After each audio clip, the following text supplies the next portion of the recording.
लोकसभा चुनाव में बैकफुट पर आने के बाद केंद्र में बीजेपी की नहीं बल्कि गठबंधन की सरकार है। अब क्योंकि केंद्र में गठबंधन की सरकार है तो बीजेपी पर अन्य दलों को नाराज न करने का दबाव भी है।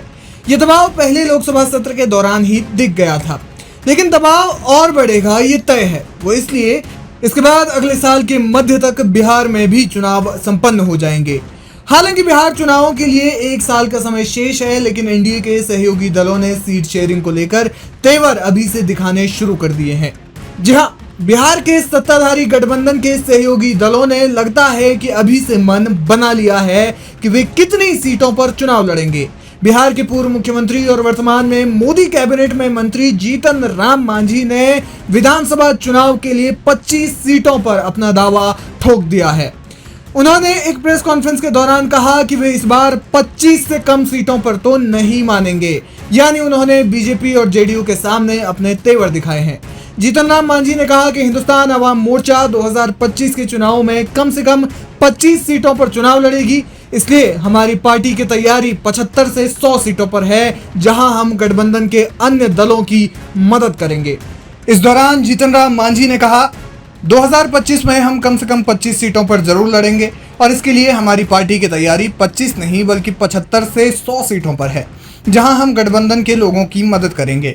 आज हमारी पहचान इसलिए बनी है क्योंकि जहां हम नहीं भी गए वहां हमारे कार्यकर्ताओं ने गठबंधन धर्म का निर्वहन करते हुए 100% वोटिंग की है। इसी प्रकार से जब हम वोट करेंगे तभी उनके वोटर हमें वोट करेंगे। हमने कम से कम 25 सीटों का लक्ष्य रखा है। हम 25 सीटों पर जरूर लड़ेंगे और अगर आगे भी सीट मिलेगी तो जरूर लड़ेंगे, लेकिन हम तैयारी 100 सीटों पर कर रहे हैं ताकि हम दूसरों को भी मदद कर सकें।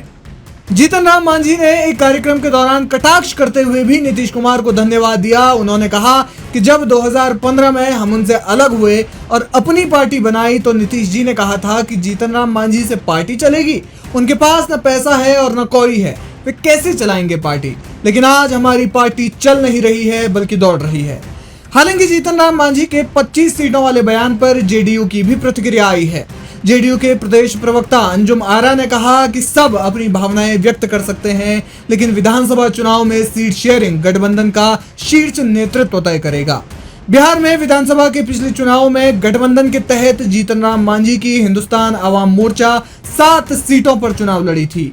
बिहार में विधानसभा सीटों की बात की जाए तो राज्य में कुल 243 विधानसभा सीटें हैं, जिनमें बहुमत का आंकड़ा 122 है, लेकिन किसी भी पार्टी के पास पूर्ण बहुमत नहीं है। बिहार में 2020 से 2025 के दौरान अब तक 3 सरकारें आ चुकी हैं और तीनों बार नीतीश कुमार ही मुख्यमंत्री रहे हैं।